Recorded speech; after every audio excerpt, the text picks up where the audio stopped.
The next astrological signpost to keep an eye on comes on Saturday because we will have a new moon in Scorpio in the same day that Mars does its direct station in Aries, the sign where it's been retrograde since mid-September. These two events are signaling something powerful and very clear. Good for Biden, not good for Trump. The new moon happens at 23 plus Scorpio, which happens to be right in Biden's wheelhouse sweet spot in his sign, near his significant planets and trine his Jupiter. This is close to about the most perfect new moon you could get. Meanwhile, Mars parked in the middle of Aries at first glance doesn't seem to be doing much in Joe's chart, but take note it's in the 5th house of contests and elections, and that in the 15th degree of Aries it happens to be in a biquintile to natal Mercury. Normally, a biquintile 144 degree transit isn't going to mean all that much, except perhaps as an added bonus. But whenever the aspecting planet is stationing, the effect is magnified because the planet hangs around those degrees for days. In the case of Mars, you could almost say the entire month of November fits this description. The quintile biquintile aspect series is also the 5th harmonic, and these angles tend to connect to a person's style. For some, it would be quite a stretch to say Biden has style, but the point is, under this transit, people will like his style at this time, which is the only thing that matters. Also, in my experience, the 5th harmonic is creative and friendly. So I think this station is very good for Joe.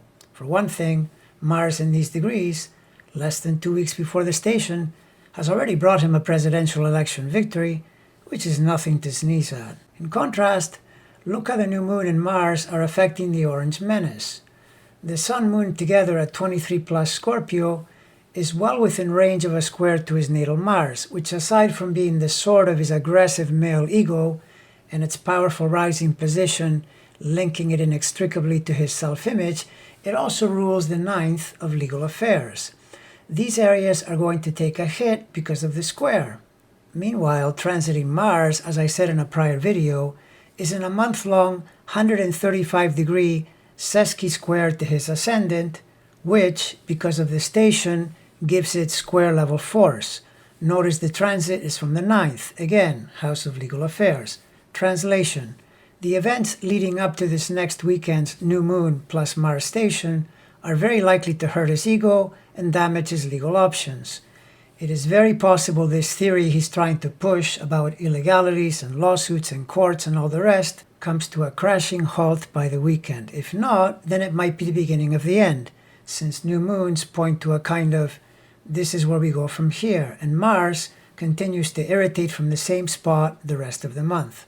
Finally, notice that in Trump's chart, the new moon is in the 4th sign, Scorpio, and Mars, though transiting up in the 9th, which it rules, also co-rules the 4th. The 4th, among many of its meanings, represents the end of the matter, the grave, literally. And since it's Scorpio, the sign of death, well, I'm sure you can fill in the rest yourself. I'm not suggesting he's suddenly going to keel over, though that is not impossible either, but certainly that this new moon, particularly in the context of what he's dealing with just now, isn't good for him at all, and neither is the stationary transiting Mars. Further, you can see Mercury and Venus moving into degrees that add to the irritation. Mercury, through the same Scorpio house, semi-squares the moon and then sesqui squares the sun from Sunday to at least Tuesday. And Venus will be irritating his 12th house Saturn-Venus from Libra all week next week. Bottom line, to all Democrats and all decent people of the world and of the solar system and of the galaxy, hang in there. Do your best to stay calm and let this thing play out. My sense is that Mitch McConnell, Ted Cruz, Lindsey Graham, Bill Barr, Ben Carson, and all the other sycophant reptiles are doing what they're doing now, appearing to support him, but really only going through the motions so they can avoid upsetting his supporters and so they can look like they tried.